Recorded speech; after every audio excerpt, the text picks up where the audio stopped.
তুমি এত অসুস্থ, তারপরও তোমার ডাক্তারের কাছে যাওয়া উচিত। টাকা পয়সা দাও। টাকা পয়সা ছাড়া ডাক্তার কি দেখে না? ডাক্তারকে কি দেখে আসবো? ডাক্তারের দ্বারা গেলেই টাকা পয়সা ছাড়া কোনো কথা নাই। তুমি যাবা, যাই বলবা আমাকে একটু দেখেন, দেখার পরে কবার টাকা নেই। অসুস্থ শরীরে বাইন্দা রাইখে দেবে। এটাও ঠিক কইছো, ডাক্তার তো আবার টাকা ছাড়া তোমার দেখবো না। যাই বলবা যে আমি সবচেয়ে সুন্দরী নারী, আমাকে ফ্রি দেখেন।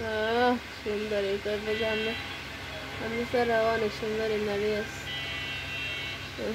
তার মানে আপনি তখন তো ডাক্তার ধরবো, তার মানে আপনি তখন সুন্দর সুন্দরী নারী দেখে ট্রিটমেন্ট করেন, আমি অসুন্দর দেখে করবেন না। ভাই টাকা ছাড়া কোনো জায়গায় দাম নাই। ঠিক আছে, টাকা চিন্তা করে করে তুমি শেষ হয়ে যাচ্ছ। যাইস, একে কিছু টাকা বাড়াই দেন।